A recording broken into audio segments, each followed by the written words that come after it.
بسم اللہ الرحمن الرحیم الحمدللہ رب العالمین والصلاة والسلام علی خاتم النبیین۔ دور و نزدیک کے تمام ہی دیکھنے والے ناظرین کی خدمت میں ڈاکٹر محمود غزنوی اور جناب شجاع الدین شیخ حاضر ہیں پروگرام سیرت النبی صلی اللہ علیہ وآلہ وسلم کے ساتھ۔ سیرت کے حوالے سے جو گفتگو جاری و ساری تھی، اس میں جو پچھلا پروگرام آپ نے ملاحظہ فرمایا، اس میں گفتگو ہو رہی تھی غیب پر یقین رکھنے کا، اور اصل معاملہ یہی ہے کہ جو غیب پر یقین رکھے گا وہی کامیاب ہوگا۔ چونکہ جتنے انبیاء کرام آئے ہیں انہوں نے آ کے سب اللہ کی طرف سے آنے والے پیغامات، ظاہر ہے اللہ کو انسان تو عام آدمی تو دیکھ نہیں سکتا، جنت دوزخ تو دیکھ نہیں سکتا، اللہ تعالیٰ اپنے پیغمبروں پر وحی کرتا ہے اور وہ ساری چیزیں جو ہیں، اور سب سے پہلے پیغمبر ان چیزوں پر ایمان لاتے ہیں۔ تو یہ سارے معاملات جو ہیں زیر بحث تھے، اس پہ یہ بات ہو رہی تھی کہ غیب کا علم جو ہے وہ آخرت کے عقیدے کو مضبوط کرتا ہے، اور آخرت کا عقیدہ جو ہے وہ انسان کی شخصیت کو تبدیل کرتا ہے، اور شخصیت تبدیل ہوتی تو معاشرہ خود بخود تبدیل ہو جاتا ہے۔ چلتے وقت جو ہے وہ ہارون رشید کا ایک واقعہ جو ہے وہ زیر بحث آ گیا تھا، یوں ہی میں نے یاد آ گیا تھا تو کہہ دیا کہ صاحب ان کی بیوی نے جو ہے ایک مجذوب سے 2 درہم میں جو ہے ایک جنت کا مکان خرید لیا۔ ہارون رشید نے خواب میں دیکھا، خود خریدنے آئے تو اس نے کہا جی آدھی سلطنت کی قیمت پہ دوں گا۔ نے کہا کل تو تم نے 2 درہم میں دیا تھا۔ اس نے کہا کل تو بغیر دیکھے سودا ہوا تھا، تو دیکھ کے سودا کر رہا ہے۔ تو جو بغیر دیکھے سودا کریں گے انہیں یاقوت و مرجان کے محل ملنے کی توقعات ہیں، چونکہ اپنے رب سے جیسا گمان رکھو ویسا کرتا ہے۔ تائید شجاع صاحب کی طرف پچھلے پروگرام کے ریکیپ پہ چلتے ہیں۔ السلام علیکم۔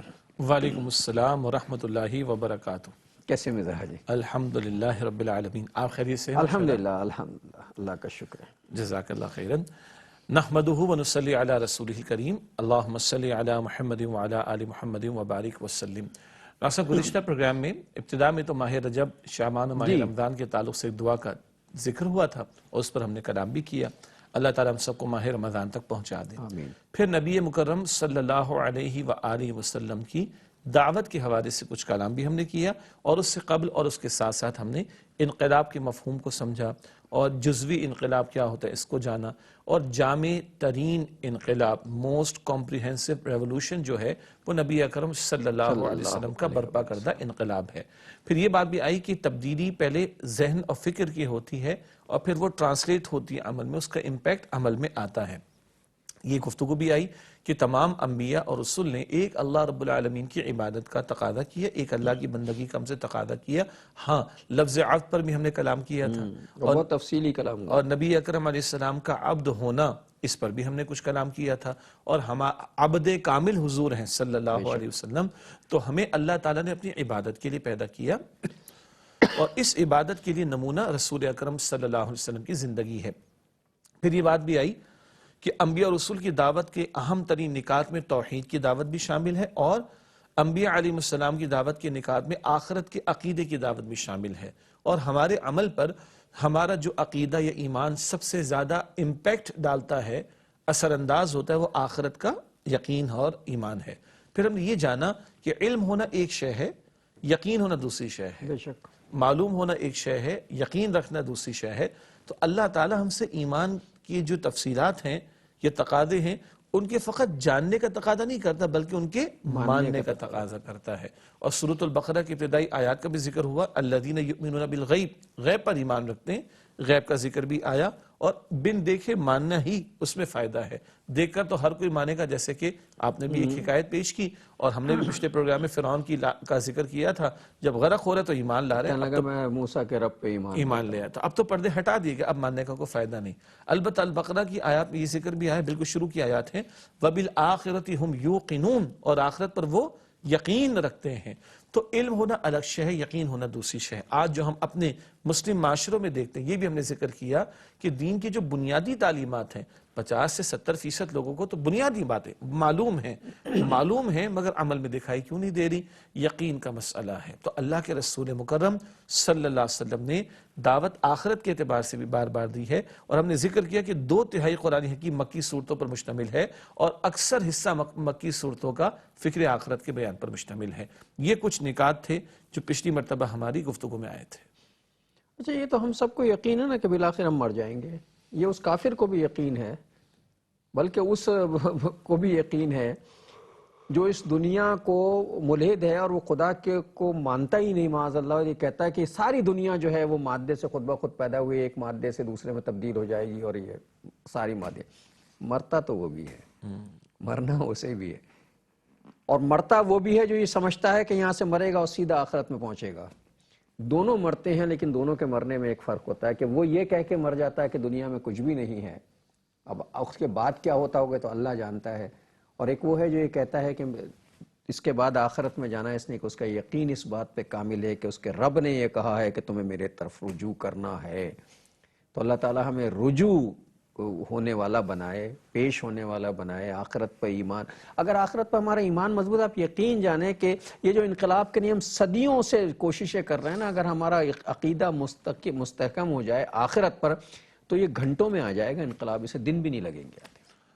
اصل میں پائیدار انقلاب تو وہی ہوگا، پائیدار یقین کی بنیاد پر جو یقین کی بنیاد پر ہوگا، اور اس کے اثرات بھی ہوں گے۔ باقی کبھی وقتی طور پر کسی محرک کے نتیجے میں کوئی تبدیلی آ جانا بالکل ٹھیک ہے، ہو سکتا ہے، لیکن پائیدار جو تبدیلی آتی ہے وہ اس ایمان اور یقین کی بنیاد پر آتی ہے۔ ہم مثال کے طور پر نبی مکرم علیہ السلام کے مبارک دور میں دیکھتے ہیں شراب کی حرمت کے احکامات تدریجاً آئے۔ جب شراب کی حرمت کا آخری حکم آئے تو کیا نتیجہ نکلا؟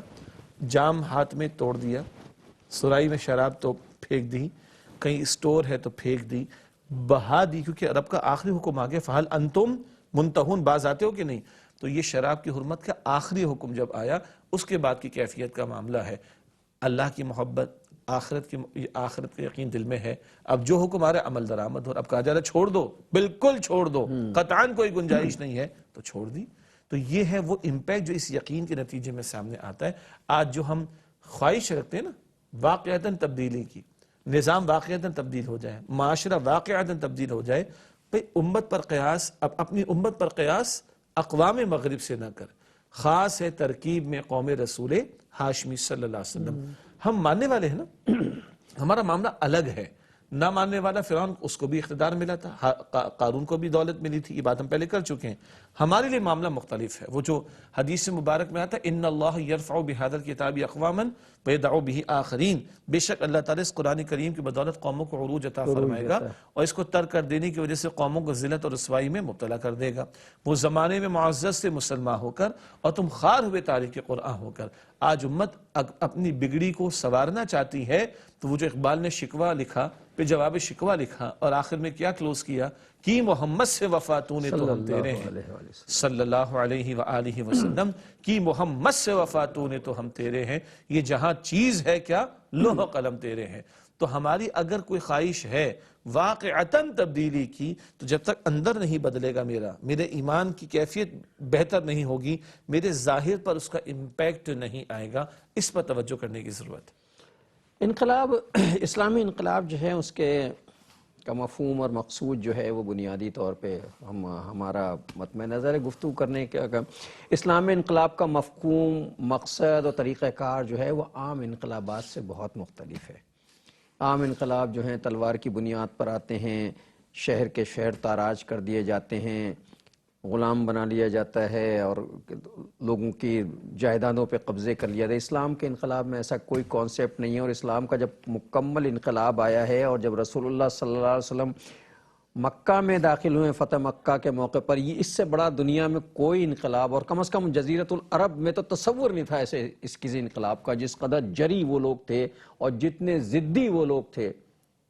اور جب رسول اللہ صلی اللہ علیہ وسلم کا انقلاب آیا اور جب وہاں تشریف لائے ہیں تو وہ معاملہ ہی بالکل عجیب تھا، دنیا نے عجیب منظر دیکھا ہے۔ جی، وہ ایک فرینچ ہسٹورین ہے، لیمرٹائن اس کا نام ہے، یہ 1850 کے آس پاس کی بات ہے، اور وہ لکھتا ہے، کیا تجزیہ اس نے کیا ہے غیر مسلم، ہمیں کو اس سے عقیدت نہیں ہے، لیکن غیر مسلم ہونے کے باوجود لکھ کیا رہا ہے، اس کو غور کیجئے۔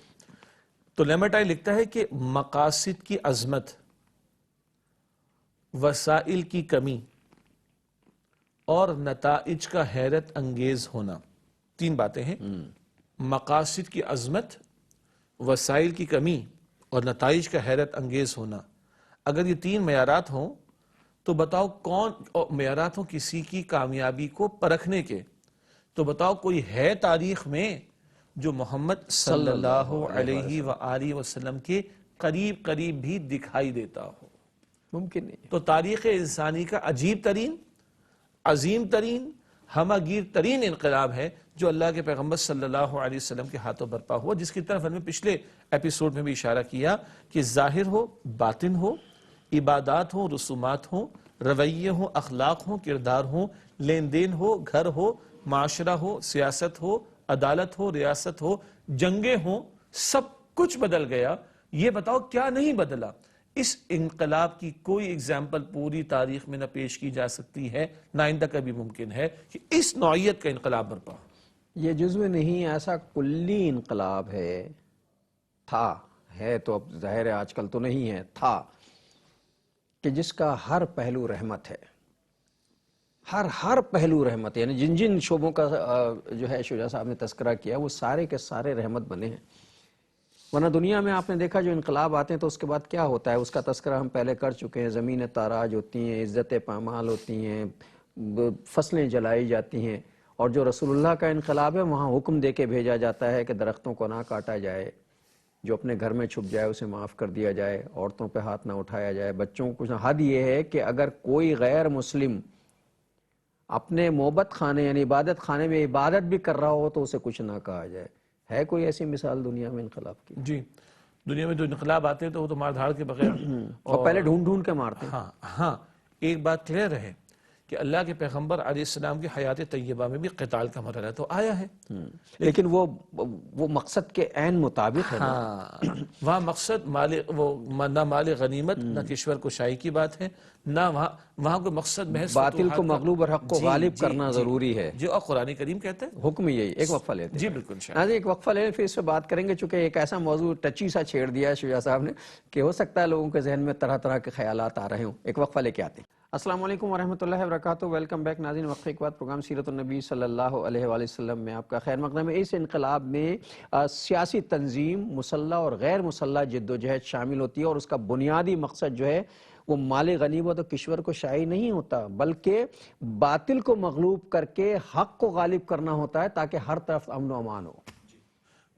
قرآن حکیم میں سورہ انفال کا مطالعہ کرتے ہیں، غزوہ بدر پر تبصرہ ہے اور پہلا باقاعدہ مارکا حق اور باطل کی قوتوں کے درمیان. تو اللہ تعالیٰ نے سورہ انفال کی آیت نمبر 39 میں ارشاد فرمایا وَقَاتِلُوهُمْ، اور جنگ کرو ان کے خلاف، کفار مشرکین کی بات ہے. حکم الہی ہے. جی اللہ کا حکم ہے. وَقَاتِلُوهُمْ حَتَّى لَا تَكُونَ فِتْنَةٌ، اور ان کے خلاف جنگ کرو یہاں تک کہ کوئی فتنہ باقی نہ رہے، اور دین وَيَكُونَ الدِّينُ كُلُّهُ لِلَّهِ، اور دین پورے کا پورا اللہ تعالیٰ کے لیے ہو جائے، سسٹم اللہ کے لیے ہو جائے. بہت اہم بات ہے، سسٹم کی سطح پر اللہ کو بڑا مانا جائے. کیا مطلب؟ کوئی شخص لوگوں پر حاکم بن کر نہ بیٹھے. حکمرانی چلے گی افراد کے ذریعے، مگر حکمرانی میں حکم چلے گا اللہ سبحانہ و تعالیٰ کا. یہ ہے جو اللہ تعالیٰ 3 مرتبہ قرآن میں فرماتا ہے ان الحکم الا للہ. سورہ یوسف کی آیت نمبر 40 ہے، حکم کا اختیار فقط اللہ تعالیٰ کے لیے ہے. اقبال بھی کہتے ہیں کہ سروری زیبا فقط ذات بے ہمتا کو ہے، حکمراں ہے ایک وہی باقی بتانے آزری. اچھا میں نے ایک جملہ استعمال کیا ہے سسٹم کی سطح پر. انفرادی سطح پر اللہ نے ہر ایک کو آزادی دی ہے. سورہ دہر کے شروع میں آتا ہے 29 پارے میں اِنَّا هَدَيْنَاهُ السَّبِيلَ اِمَّا شَاكِرًا وَإِمَّا كَفُورًا. ہمیں ہدایت کا راستہ انسان کو دکھا دیا، چاہے شکر کرے چاہے ناشکری کرے. جو ناشکرہ بنے گا کل اللہ پکڑ لے گا اس کو. اسی مفہوم میں وہ بات بھی آ جائے ذہن میں کہ سورہ البقرہ کی آیت نمبر 256 ہے جس کا غلط پہلو یعنی جس کو مس کوٹ بھی کر دیا جاتا ہے. لا اکراہ فی الدین، دین میں کوئی جبر نہیں. قبول کروانے کے لیے گن پوائنٹ استعمال نہیں کیا جائے گا. دین قبول کروانے میں کوئی جبر نہیں. کفر پہ کوئی رہنا چاہتا ہے رہے کر، اللہ کے آخرت میں ناکام ہو جائے گا وہ. لیکن اجتماعی سطح پر اللہ کیا چاہتا ہے؟ اجتماعی سطح پر اللہ چاہتا ہے میرا نظام قائم ہو، اس میں کوئی کفر کے ساتھ رہتا ہے تو رہتا رہے. لیکن جب سسٹم اللہ کا ہوگا تو پھر مظلوموں کی داد رسی بھی تو ہوگی نا، ظالموں کے ہاتھ بھی تو روکنے پڑیں گے، مجرموں کو سزا بھی تو دینی پڑے گی، افراد کو ماحول بھی تو دینا پڑے گا جہاں وہ اللہ تعالیٰ کے پورے عطا کردہ دین پر عمل درآمد کر سکے. تو دوبارہ اس کو ہم تھوڑا سا سم اپ کر لیتے ہیں کہ ہاں نبی مکرم علیہ السلام نے جو انقلاب برپا فرمایا اس کی کوئی مثال تاریخ میں پیش نہیں کی جا سکتی. 2 جو آپ نے انقلاب برپا فرمایا وہاں دعوت کا کام بھی ہے جس پر ہم تفصیلی کلام کریں گے، مگر دعوت ہی کافی نہیں ہے، اقامت دین کی جد و جہد بھی ہے. نفاذ دین کی جد و جہد بھی ہے، غلبہ دین کی جد و جہد بھی ہے، اس میں جہاد و قتال بھی ہے، اس میں قتال فی سبیل اللہ کے مراحل بھی آئیں گے، پھر بدر بھی ہے، احد بھی ہے، احزاب حنین بھی ہے، فتح مکہ کا موقع، پھر غزوہ تبوک کا موقع، سلطنت روما کے خلاف عرب سے باہر نکل کر بھی، یہ سارے پہلو ذہن میں رکھنا ضروری ہیں۔ دعوت کے موقع پر دعوت کا عمل، قتال کے موقع پر قتال کا عمل بھی رسول اللہ صلی اللہ علیہ وسلم کی حیات طیبہ میں ہوا۔ ایک اور نکتہ ہے ڈاکٹر صاحب، جو ظالم و جابر قسم کے لوگ ہوتے ہیں، جن کے مفادات ظالم نظام سے وابستہ ہوتے ہیں، جہاں انسان جانوروں کی سطح پہ زندگی بسر کرتے ہیں، ایسے ظالموں سے ٹکراؤ کے بغیر نظام نہیں بدلتا۔ اگر ٹکراؤ کے بغیر بدل جاتا، کیا اللہ کے پیغمبر علیہ السلام کا خون اطہر اللہ تعالیٰ احد کے میدان میں بہنے دیتا؟ کیا 70 صحابہ کی جانوں کے نذرانے پیش کرنے کی ضرورت پیش آتی؟ نہیں۔ لیکن تصادم کے بغیر ممکن نہیں ہے۔ اور یاد رہے، ظلم کے خاتمے کے لیے، مظلوم کی داد رسی کے لیے، حق کے کلمے کی سربلندی کے لیے، اور اللہ کی زمین پر اللہ کے عطا کردہ عادلانہ نظام کو قائم کرنے کے لیے اللہ نے قتال کا حکم دیا ہے۔ ہر وقت جنگ نہیں ہے، جنگ برائے جنگ نہیں ہے، بلکہ مقاصد کے ساتھ ہے۔ یہ کلیئرٹی بہت ضروری ہے، ورنہ اس ہمارے دور میں جہاد کا لفظ بھی بڑا بدنام کر دیا گیا، مس کوٹ کر دیا گیا، اور اس کی غلط انٹرپریٹیشنز کر دی گئی۔ ذہن میں رہے، ایک ہے لفظ قتال، ایک لفظ ہے جہاد۔ قتال ہمیشہ جنگ کے لیے استعمال ہوتا ہے، جہاد کبھی کبھی قتال کے معنی میں بھی استعمال ہوتا ہے، سورہ توبہ غزوہ تبوک کے تعلق سے، لیکن جہاد کوشش کے مفہوم میں، محنت کے مفہوم میں بھی استعمال ہوتا ہے۔ اور مسلمان اگر جنگ بھی کرے گا تو وہ اللہ کے حکم کے مطابق کرے گا، وہ اپنی چاہت کے لیے، مرضی کے لیے نہیں چاہت کے لیے اور اپنے مفادات کے لیے نہیں کرتا۔ اور جنگ اس لیے ضروری ہوتی ہے، مطلب اسلام میں جو جنگ ہے، جد و جہد ہے، جسے ہم جہاد کہتے ہیں، اس لیے کہ دنیا میں ہر قسم کا ظلم مٹا کے بندوں کے اللہ سے تعلقات استوار کرنے کے مواقع فراہم کر دیے جائیں۔ اور جنگوں میں ایسا بھی ہوا کہ رسول اللہ صلی اللہ علیہ وسلم کا لشکر جو ہے پہنچا ہے، اس کا کیا، اور پھر جب دشمن آئے ہیں تو یہ نہیں کہا کہ ان کی گردن مار دو، ان کو فوراً قتل کر دو، تو کہا کہ ان کو سوچنے کا موقع دو، حفاظت کے ساتھ انہیں پیغام اپنا دے دیا، حفاظت کے ساتھ انہیں ان کے ٹھکانے پہ پہنچا دو، انہیں سوچنے کا موقع دو، یہ سوچ لیں اور آ جائیں تو بسم اللہ، نہیں آئیں تو اپنی جگہ رہیں، ہمیں کوئی اعتراض نہیں ہے اس پہ۔ ایسا ہوا، بالکل بالکل واپس بھیج دیا کہ حفاظت کے ساتھ پہنچا، زبردستی مطلب تلوار چبھو کے ناکا ہو کے اسلام قبول کر لو، ایسا نہیں ہوتا اسلام میں۔ یہ تو محض ہماری طرف سے مس انفارمیشن اور پروپیگنڈا ہے کہ اسلام سے اس طرح کے کام لیے جاتے ہیں، ایسا نہیں ہوتا۔ کچھ لوگوں کے عمل کو اسلام قرار نہیں دیا جا سکتا، بہت قیمتی جملہ ہے۔ سمجھے؟ ایک صاحب کا بڑا قیمتی جملہ ہے، صاحب علم ہے، اسلام is not what the Muslims do. Islam is what the Muslims are supposed to do. اسلام وہ نہیں ہے جو مسلمان کر رہے ہیں۔ بھئی مسلمان تو ہم اور آپ جانتے ہیں نا، نمازی بھی ضائع کر رہے ہیں، ہم بھی مسلمان ہیں بھائی، یہ اسلام تو نہیں۔ اور جو کچھ ہم کر رہے ہیں وہ سب کچھ اسلام نہیں ہے۔ جو لوگ سود خوری کر رہے ہیں مسلمان بھی ہے نا، یہ اسلام تو نہیں۔ بے پردہ جو عورتیں گھوم رہی ہیں تو مسلمان، بٹ یہ اسلام تو نہیں۔ جھوٹ بول رہے ہیں، پتہ نہیں کیا، یہ اسلام تو نہیں۔ تو اسلام ہے، مسلمان ہے۔ تو اسلام وہ نہیں جو مسلمان کر رہے ہیں، اسلام وہ ہے جو مسلمانوں کو کرنا چاہیے۔ ایک تو یہ بات ہو گئی۔ دوسرا، پچھلے ویسے تو ہمیشہ دین دشمن قسم کے لوگ دنیا میں موجود رہے۔ حزب الشیطان، اللہ کی پارٹی ہے حزب اللہ، اس حزب اللہ کے مقابلے میں شیطان کی پارٹی حزب الشیطان، وہ ہمیشہ سے موجود رہی۔ ہر دور میں دین دشمنی کی بات کی گئی، لیکن پچھلے 70 80 یا 100 برس میں ہم دیکھتے ہیں کہ بہت تیزی کے ساتھ اسلام کے خلاف جو ہے وہ سازشیں ہو رہی ہیں۔ آپ غور کر لیں کہ آج دنیا کی ترقی یافتہ قومیں وہ 25-25 لاکھ لوگوں کو شہید کر دیتی ہیں، ان کو کوئی ظالم نہیں کہتا جی۔ اور عجیب بات، پچھلے 100 برس میں اگر آپ شمار کر لیں افغانستان کو، عراق کو، برما کو، فلسطین کو، کشمیر کو، شام کو، تو 60 70 80 لاکھ مسلمان شہید ہو گئے جی۔ اور آج بھی ٹیررسٹ ہونے کا الزام لگایا کس پہ جاتا ہے؟ مسلمان پر۔ عجیب بات ہے۔ ارے بھائی، مسلمان کا دین کیا ہے؟ اللہ کا کلام پڑھ لو، اللہ کے پیغمبر کی سیرت کا مطالعہ کر لو صلی اللہ علیہ وسلم، ایک تو اوریجنل پر جاؤ۔ دوسرا، جن کی لاشیں گری 70 80 لاکھ کی تعداد میں، انہی کو دنیا کہتی ہے کہ یہ ٹیررسٹ ہیں، یہ دہشت گرد ہیں۔ یہ عجیب منطق ہے کہ جو سب سے زیادہ بیچارے مظلوم بنا دیے گئے، جن کا خون سب سے سستا کر دیا گیا، جن پر زندگی اجیرن کر دی گئی، جن کے 80 لاکھ یا 1 کروڑ افراد کو، اگر شام کو اور دیگر ممالک کو ذہن میں رکھیں، 80 لاکھ 1 کروڑ تو مہاجر بنا دیے گئے، ہجرت پر مجبور کر دیے گئے، اور 70 80 لاکھ لاشیں پچھلے 100 برس میں کم و بیش یا اس سے زائد گرا دیے گئے ہیں، اس سے بھی زیادہ۔ اور ہم ہی کو کہا جاتا ہے کہ جناب یہ دہشت گرد ہیں، اور لفظ جہاد کو غلط مس انٹرپریٹ کیا جاتا ہے، حالانکہ ہم نے آپ کے سامنے رکھا جہاد ایک مستقل عمل ہے، اللہ کا بندہ بننا جہاد کوشش، اللہ کی بندگی کی دعوت کی محنت جہاد کوشش، اللہ کے کلمے کی سربلندی کی محنت جہاد کوشش ہے، کبھی قتال کا موقع آتا ہے وہ جنگ کہلاتی ہے، لیکن جنگ برائے جنگ نہیں ہے بلکہ مقاصد کے ساتھ ہے۔ ہم آہا بھی کرتے ہیں تو ہو جاتے ہیں بدنام، وہ قتل بھی کرتے ہیں تو چرچا نہیں ہوتا۔ جی مقرر ارشاد ہو ڈاکٹر صاحب، مقرر ارشاد۔ ہم آہا بھی بھرتے ہیں تو ہو جاتے ہیں بدنام، وہ قتل بھی کرتے ہیں تو چرچا نہیں ہوتا۔ دامن پہ کوئی داغ نہ خنجر پہ کوئی بون، تم قتل کرو ہو کہ کرامات کرو ہو۔ چاروں طرف قتل و غارت گری کا بازار گرم ہے، اور جو مقتول ہے وہی مورد الزام ہے۔ ستم کرنے والوں پہ الزام نہیں آتا، ستم جھیلنے والے ہی ملزم قرار دیے جاتے ہیں۔ یہ ہے وہ انقلاب جو دنیاوی انقلاب ہے، یہ ہے وہ انقلاب جسے ہم سیاسی انقلاب کہتے ہیں اور دنیا کا انقلاب ہے، لیکن اسلام میں ایسا انقلاب کہیں موجود نہیں ہے۔ اسلام میں وہ انقلاب موجود ہے کہ جو جان کے دشمن ہیں وہ اس خوف میں مبتلا ہیں کہ آج انقلاب آ گیا ہے، مکہ فتح ہو گیا ہے، خون کی ندیاں بہہ جائیں گی، لوگ گھروں میں چھپے ہوئے سہم رہے ہیں، کانپ رہے ہیں، غلاف کعبہ سے لپٹے ہوئے ہیں، اور داعیے انقلاب جو ہیں وہ جو انکسار کا پیکر بن کے چلے آ رہے ہیں۔ اور آج اعلان کیا ہو رہا ہے؟ لا تثریب علیکم اليوم، جیسے حضرت یوسف علیہ السلام نے اپنے بھائیوں سے فرمایا تھا کہ لا تثریب علیکم اليوم، کہ آج تم پر کوئی حرج نہیں، کوئی الزام نہیں ہے، اور اللہ کے پیغمبر علیہ السلام نے فتح مکہ کے موقع پر یہی اعلان فرمایا۔ اور ہاں، فتح مکہ کا موقع ہے، بدر سجا تھا، احد سجا تھا، احزاب کا میدان سجا تھا، صلح حدیبیہ بھی درمیان میں ہوئی، 10,000 کا لشکر بھی لے کر سب حضور کا آئے بدلہ لینے کا موقع تو صلی اللہ علیہ وسلم۔ جی حضور خود تشریف لائے ہیں، 10,000 کا لشکر لے کر آئے ہیں، پیش قدمی ہوئی ہے، افواج نکالی گئی ہیں، گھڑ سوار تیار کیے گئے ہیں، جس قدر تلواریں چاہے تعداد میں کم پیش کی گئی ہیں، جانیں پیش کی گئی ہیں، پیش قدمیاں کی گئی ہیں، اور اب یہ موقع آتا ہے کہ وَرَأَيْتَ النَّاسَ يَدْخُلُونَ فِي دِينِ اللَّهِ أَفْوَاجًا۔ اب لوگ جوق در جوق اللہ کے دین میں داخل ہو رہے ہیں۔ پہلے تو دین یعنی سسٹم، دین کا اردو میں اچھا ترجمہ ہے نظام، انگلش میں سسٹم۔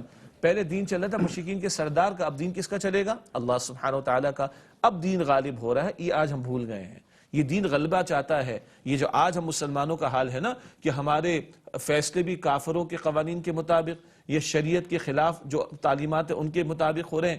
آج ہمارے ملکوں میں اللہ رب العالمین کے احکامات کا نفاذ نہیں، شرعی سزائیں نافذ نہیں، زکوٰۃ اور عشر کی وصولی کا نظام نہیں، اینڈ سو آن، بہت سود کا دھندا جاری، بے حیائی کا دھندا جاری۔ ہم دعوے دار ہیں اسلام کے، مگر اسلام نافذ نہیں ہے۔ حضور کی محنت تھی لیظہرہ علی الدین کلہ، مشن کیا تھا؟ سورہ صف کی آیت نمبر 9، 3 مرتبہ یہ بات قرآن میں آئی، تاکہ دین حق دین اسلام کو کل نظامی زندگی پر غالب فرما دیں۔ یہ تو ہوا فتح مکہ کے موقع پر۔ ہاں، اب وہ بات جو آپ نے بیان فرمائی، سامنے موجود ہیں سب لوگ، جان کے دشمن بھی ان میں موجود ہیں، نہ جانے کیسے کیسے انہوں نے اقدامات کی سازشیں کی۔ کیا تمہارا میرے بارے میں خیال ہے؟ کہا کریم ابن کریم، آپ کریم باپ عبداللہ کے بیٹے ہیں، کریم ہیں، تو ہمیں آپ سے اسی طرح کی توقع ہے کہ آپ رحمت کا معاملہ کریں گے۔ تو آپ نے فرمایا کہ میں تم سے وہی کچھ کہتا ہوں جو کریم ابن کریم ابن کریم ابن کریم نے کہے تھے۔ کریم یوسف، ان کے والد کریم یعقوب، ان کے والد کریم اسحاق، اور ان کے والد کریم ابراہیم۔ تو ابراہیم کریم کے بیٹے اسحاق کریم، اسحاق کریم کے بیٹے یعقوب کریم، یعقوب کریم کے بیٹے یوسف کریم۔ یہ حضور کا ٹریبیوٹ ہے یوسف علیہ السلام کے لیے، اور حضور فرماتے صلی اللہ علیہ وسلم جو انہوں نے کہا تھا اپنے بھائیوں سے، میں بھی تم سے وہی کہتا ہوں، تم سارے کے سارے آزاد ہو۔ ہاں، 16-17 افراد کے نام بتا دیئے۔ اچھا، یہ 16-17 کون تھے؟ کچھ تو بڑے مجرم پہلے قتل ہو چکے نا۔ ابو جہل قتل ہوا، بدر میں قتل ہوا، اور اللہ کے پیغمبر صلی اللہ علیہ وآلہ وسلم فرمایا آج اس امت کا فرعون قتل ہوا ہے۔ تو یہ مجرم تو وہ تھے جو حق کی راہ میں رکاوٹ بنتے تھے، ان کی گردنیں اڑائی گئی ہیں، اور یہ رحمت للعالمین کی محنت ہے صلی اللہ علیہ وسلم۔ Nobody can deny this۔ ایک وقفہ لیتے ہیں، پھر آ کے بات کرتے ہیں۔ ناظرین، بہت اہم مسئلہ جو ہے زیر بحث آ گیا۔ السلام علیکم ورحمۃ اللہ وبرکاتہ، ویلکم بیک ناظرین۔ وقفے کے بعد پروگرام سیرت النبی صلی اللہ علیہ وآلہ وسلم میں آپ کا خیر مقدم ہے۔ معاشرے کے کچھ ناسور ہوتے ہیں، ان ناسوروں کو جب آدمی بیمار ہو جاتا ہے، اس کے جسم کے کچھ حصے اگر فرض کرو ناسور بن جائے یا کینسر پھیل جائے تو اتنا پورشن کاٹ کے پھینکنا پڑتا ہے. یہ اس لیے کہا کہ یہ تو بڑا ظلم ہے کہ ایک ہاتھ کاٹ دیا آدمی کا, اس لیے کاٹنا پڑتا تاکہ باقی جسم محفوظ ہو جائے. جی جزاک اللہ خیر ڈاکٹر صاحب. تو بریک سے پہلے بات یہ ہو رہی تھی کہ بدر کا میدان سجا, احد کا سجا اور دیگر غزوات معروف ہیں. نبی مکرم صلی اللہ علیہ وسلم کے مبارک دور میں 83 مہمات ہیں, 83 مہمات ہیں, اور یہ اس سے مدنی دور کی بات ہے. مکی دور میں تو قتال ہوا نہیں. تو 10 برس مدنی دور کے ہیں. 83 مہمات میں غزوات بھی, سرایا وہ مہمات جس میں کسی صحابی کو حضور امیر بنا کر بھیجتے رضی اللہ تعالیٰ عنہ. 259 صحابہ کی جانیں گئی ہیں. اللہ کے دین کے غلبے کا معاملہ اس قدر اہم ہے, اس کے لیے حضور کا خون اطہر طائف کی گلیوں میں, احد کے میدان میں بہا ہے, حصہ ہے تاریخ کا. اور 259 صحابہ نے جانیں دی, اور کئی ایک کافر قتل بھی کیے گئے. میں نے کہا بڑے بڑے سرکش تو پہلے قتل ہوئے ہیں, 70 قتل ہوئے ہیں بدر میں. تو کئی بڑے بڑے سردار تھے جن میں ابو جہل بھی شامل تھا, رئیس المشرکین. جی, اور اس امت کا فرعون حضور نے اس کو قرار دیا صلی اللہ علیہ وسلم. ناظرین کرام, nobody can deny this. کہاں لے کے جائیں گے بدر کو, احد کو, احزاب کو, فتح مکہ کے 10,000 کے لشکر کو؟ ایک بات. اور 16-17 دوسرے کون سے تھے؟ یہ حجوں کرتے تھے, یہ شان اقدس میں گستاخیاں کرتے تھے, توہین کیا کرتے تھے. یہ بھی ریکارڈ پر رہے. باقیوں کو معاف کیا حضور نے, یہ بھی معافی ہے, باقیوں کو معاف کیا. اور یہ کیسی معافی ڈاکٹر صاحب؟ مجھ پر کوئی جبر کرے, میرے پاس کوئی طاقت نہ ہو تو میں برداشت ہی کروں گا نا, اور میرے ساتھ کوئی زیادتی کرے اور میرے پاس پورا اختیار ہو, اب میں معاف کروں, یہ اصل معافی ہے. یہ رحمت للعالمین کی رحمت کا عکس دکھائی دے رہا ہے, نظارہ دکھائی دے رہا ہے. آپ نے معاف کیا ہے. اللہ کا اظہار کیا ہوتا ہے گستاخوں کے لیے, کسی کو سمجھنا ہو نا تو سورۃ اللہب کا مطالعہ کر لے. نا اللہ اکبر, چچا ہیں, کوئی غیر نہیں ہے, چچا ہیں, قریش ہیں, رشتہ نسب ہے. اور وہ ہیں کہ جب رسول اللہ صلی اللہ علیہ وسلم پیدا ہوئے تو خوشی میں اپنی باندی کو آزاد کر دیا کہ جا تجھے میں نے آزاد کیا, خوشیاں منائیں, جشن منایا ہے. لیکن جب رسول اللہ کی توہین میں ایک جملہ کہا تو اللہ تعالیٰ نے سورہ اللہب نازل کر دیا. اور اکیلا نہیں, اس کی بیوی بھی, وَامْرَأَتُهُ, اس کی بیوی بھی شامل ہے. اور یہ بدترین جوڑا ہے جس کا نام لے کر اللہ تعالیٰ نے مذمت فرمائی. دنیا میں مرا ہے ابو لہب تو پھوڑا پڑا, بدبو مارتا ہوا مر گیا, اولاد نے بھی ہاتھ نہیں لگایا, وہ دھکے دے کے گھسیٹ کے لے جا کے گڑھے میں ڈال دیا. بیوی بھی مری, ایک رائے کے مطابق رسی گلے کے اندر پھنسی مر گئی, اور جہنم میں جھلسے گا. شدید ترین الفاظ سورہ لہب میں آتے ہیں. یہ اللہ کا اظہار ہے اس کے پیغمبر کی شان اقدس میں. اگر کوئی بے ادبی کرے تو سورہ لہب کا مطالعہ کر لے. اب مجھے بتائیے, کوئی دانشور اور مسلمان ہونے کا بھی دعوے دار ہو, کیا وہ سورہ لہب کا معاذ اللہ انکار کر سکتا ہے؟ قرآن میں اللہ تعالیٰ نے عطا فرمایا. یعنی ادب و احترام, رسول کا ادب, رسول کا احترام تو خدا کا مقصود ہے. اور روز اول سے, ابھی تو یہ وہ زمانہ ہے جب دین کا آغاز ہو رہا ہے. ابھی تو بلکہ دین کا آغاز بھی کہاں ہو رہا ہے, ابھی تو حضور صلی اللہ علیہ وسلم لوگوں کو جمع کر کے میسیج دینے کی کوشش کر رہے ہیں, جب چچا کھڑے ہو کے کہہ رہا ہے, سمجھیے. اور معاذ اللہ وہ جملہ کیا تھا وہ ساری دنیا کو پتا ہے, اسے دہرانا مطلب جو ہے وہ نقل کفر نباشت, زیب نہیں دیتا. نقل کفر نباشت کہا تھا کہ محمد صلی اللہ علیہ وسلم, معاذ اللہ میرے منہ سے نہیں نکلا, تیرے ہاتھ ٹوٹے, تو نے ہمیں اس لیے بلایا تھا, استغفر اللہ, اللہ مجھے معاف رکھے, اس لیے بلایا تھا. تو اللہ تعالیٰ نے سورہ لہب نازل کر دی کہ ہاتھ تو ٹوٹے تیرے کم وقت. ہاں, کہتا ہے کہ اس لیے بلایا کہ ایک اللہ وحدہ لا شریک کو مانے, باقیوں کو چھوڑ دیں. تو اس نے عربی میں بتانا پڑے گا تاکہ اللہ کا جواب سمجھ آئے. ضروری اللہ معاف کرے گا ہمیں, جیسے بتانا ضروری تاکہ لوگوں کے علم میں رہے کہ ہوا کیا ہے. معاذ اللہ کہتا ہے کہ تبا لک لہذا جمعتنا, تبا لک, یہ الفاظ اس کے تھے. اللہ کے الفاظ سنیں, تبت یدا ابی لہب, ابو لہب کے ہاتھ ٹوٹ جائیں اور وہ ہلاک و برباد ہو جائے. ما اغنى عنہ مالہ وما کسب, نہ مال کام آیا نہ کسب یعنی کمائی, کمائی میں اولاد بھی شامل. سیصلی نارا ذات لہب, ان قریب بھڑکتی آگ میں وہ جھلسے گا. وامرأتہ, اور اس کی بیوی بھی حمالۃ الحطب, ایندھن اٹھائے پھرتی رہنے والی. کانٹے بھی بچھاتی کانٹے ہاں، اور اور شاعرہ تھی تو ہجو کرتی، گستاخی کرتی. فی جیدہا حبل من مسد، اس کی گردن میں مضبوط بٹی ہوئی رسی ہوگی. دونوں کو عذاب جہنم میں دیا جائے گا. دنیا میں بھی ذلت کے ساتھ مرے اور جہنم کے عذاب میں جھلسیں گے. یہ وہ بدترین جوڑا ہے جس نے حضور علیہ السلام کی شان اقدس میں گستاخی کا رویہ اختیار کیا. قیامت تک کے لیے اللہ نے لعنت فرما دی ان کے لیے. اب اس کے بعد کہنے کی کوئی گنجائش تو باقی رہتی نہیں ہے نا. تو یہ داعی انقلاب کا وہ بات ہماری اس پہ شروع ہوئی تھی کہ داعی انقلاب یہ وہ نبی ہیں جو اتنا عظیم انقلاب لے کر آئے، اور اس کے بعد بھی انہوں نے کہا. وہ ایک واقعہ یوں بھی سیرت کی کتابوں میں مرقوم ہے کہ ایک صحابی جو ہیں وہ جوش میں اور خوشی میں ایک پہاڑی کے اوپر جو ہے وہ خوش ہو کے کہہ رہے تھے الیوم یوم الملحمہ. تو یہ بات کا حضور صلی اللہ علیہ وسلم کے کانوں تک پہنچی تو بلاؤ انہیں کیا کہہ رہے تھے. تو کہا الیوم یوم الملحمہ، آج تو انتقام کا دن، آج تو بدلہ لیا جائے گا. اسے کہا نہیں، الیوم یوم المرحمہ. حضور فرماتے صلی اللہ علیہ وآلہ وسلم الیوم یوم المرحمہ، آج تو رحمت کا دن ہے. رحمت کا دن ایک عام دنیا میں کچھ انقلاب آتے ہیں، کچھ فتوحات ہوتی ہیں. فاتحین کے رویے کیا ہوتے ہیں؟ ایک وہ رویے ہمارے ذہنوں میں ہے، اور ایک رویہ محمد مصطفیٰ صلی اللہ علیہ وآلہ وسلم کا پورا اختیار حاصل ہے. اور الیوم یوم المرحمہ کا اعلان ہو رہا ہے. آج رحمت کا دن ہے، آج رحمت کا دن ہے. جو گھر کا دروازہ بند کر لے اس کے لیے بھی معافی ہے، ہتھیار ڈال دے اس کے لیے بھی معافی ہے، اور ابو سفیان کے گھر میں بیٹھ جائے جا کر جو سب سے بڑے دشمن تھے اس وقت، جی اس کے لیے بھی معافی ہے. سب کے لیے معافی کا اعلان ہو گیا. سرکشوں کا انجام کیا ہوا وہ ذکر بھی آ گیا. بے ادبی گستاخی کرنے والوں کا معاملہ کیا وہ ذکر بھی آ گیا. عموم کے اعتبار سے کیا ہے؟ الیوم یوم المرحمہ، آج تو رحمت کا دن ہے، رحمت کا دن ہے، رحمت کا دن ہے. رحمت للعالمین کا یہ طرز عمل بھی ہمارے سامنے رہے صلی اللہ علیہ وسلم. اب اس سے ایک چیز اور میرے ذہن میں آئی، وہ میں رسول اللہ صلی اللہ علیہ وسلم دعوت دیتے رہے، لوگ مانتے ہی نہیں تھے، بات ہی نہیں مانتے تھے. کچھ لوگ مان لیتے تھے، کچھ لوگ ڈینائی کر دیتے تھے. دعوت دیتے رہے، سب کچھ کرتے رہے. کچھ لوگ آتے رہے جن کو اللہ توفیق دیتا رہے، آتے رہے. لیکن جب اللہ کے رسول نے فاتح بن کر عام معافی کا اعلان کیا تو پھر فوج در فوج جو ہے وہ لوگ اسلام میں داخل ہوئے. وَرَأَيْتَ النَّاسَ يَدْخُلُونَ فِي دِينِ اللَّهِ أَفْوَاجًا، لوگ جوق در جوق اللہ تعالیٰ کے دین میں داخل ہو گئے. یہ بھی یاد رہے کہ مکے کے 13 برس دعوت دی جا رہی ہے قرآن حکیم کے ذریعے سے، مگر وہ وقت آتا ہے کہ جب تلوار کی بھی ضرورت پیش آئی. جہاں ضرورت حضور علیہ السلام نے تلوار بھی استعمال فرمائی. ویسے ایک حدیث مبارک میں آتا ہے کبھی کبھی اللہ تعالیٰ تلوار سے وہ کام لے لیتا ہے جو قرآن پاک سے نہیں لیتا. تو کچھ ظالم سرکش تو ہوتے نا، ان کا قلع کما کیے بغیر نظام نہیں بدلتا.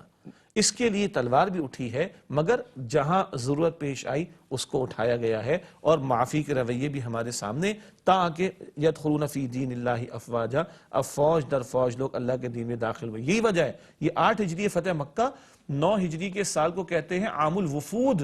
ہم پڑھ چکے ہیں جب وفود ہی وفود آ رہے ہیں، ایک قبیلہ آ رہا ہے، دوسرا آ رہا ہے، ادھر سے آ رہے ہیں، دوسرے علاقے سے دور دراز سے آ رہے ہیں، اور سب آ کے اسلام قبول کرتے چلے جا رہے ہیں. یہ اس کی برکات مزید سامنے آتی ہیں. اس سے ہمیں ایک اور بھی سبق ملتا ہے، نتیجہ اخذ کرنے کا موقع ملتا ہے کہ اسلام میں بھی اور اللہ کے نزدیک بھی معافی کا عمل جو ہے بہت اہم ہے. اس نے کوشش کرنی چاہیے کہ لوگوں کو معاف کیا جائے، چونکہ معاف کرنا جو اللہ کی صفت ہے. تو جو لوگوں کو معاف کرتا ہے اللہ تعالیٰ اسے بھی معاف کرتا ہے اور اس کے لیے راستے جو ہے وہ کھولتا ہے. آپ کی اجازت سے، آج کل ہمارے بلڈ پریشر کے معاملات، ٹینشن، ہائپر ٹینشن، ان کے کچھ اور اسباب بھی ہوں گے، فزیک کے اعتبار سے بھی، فوڈ استعمال کرنے کے اعتبار سے بھی. مگر بات پہ غصہ اور معاف نہ کرنے کے جو رویے بڑھ گئے نا، یہ جو پالتے ہم چیزوں کو، اس سے ہماری فزیک پر بھی بہت بڑا ہے فرق. اللہ کے پیغمبر علیہ السلام کا عام معمول کیا ہے؟ معافی. اور حضور علیہ السلام کو غصہ کب آتا؟ جب اللہ کا کوئی حکم اس پہ معافی نہیں دی جائے گی، عام معاملات میں معافی دی جا سکتی ہے. تو بس اس کے ساتھ ہی ہمارے آج کے پروگرام کا وقت ختم ہو رہا ہے. میں شجاع صاحب سے حدیث ہدیہ کروا دوں، پھر ہم آپ سے رخصت ہوتے ہیں. نبی اکرم صلی اللہ علیہ وآلہ وسلم نے ارشاد فرمایا، جو اللہ سبحانہ وتعالیٰ کی خاطر تواضع اختیار کرتا ہے، عاجزی ان کے ساری، اللہ تعالیٰ اس کو مقام بلند عطا فرماتا ہے. تو معافی کے ساتھ ساتھ عاجزی بھی ہو، انکساری بھی ہو. اللہ ہم سب کو توفیق عطا فرمائے. آمین. صلی اللہ تعالیٰ علی خیر خلقہ محمد وآلہ وصحبہ اجمعین. ناظرین محترم، اس کے ساتھ ہی ہمارے آج کے پروگرام کا وقت ختم ہوا. جناب شجاع الدین شیخ اور اپنے میزبان ڈاکٹر محمود غزنوی کی اجازت دیجیے. اللہ نگہبان، والسلام علیکم ورحمۃ اللہ وبرکاتہ.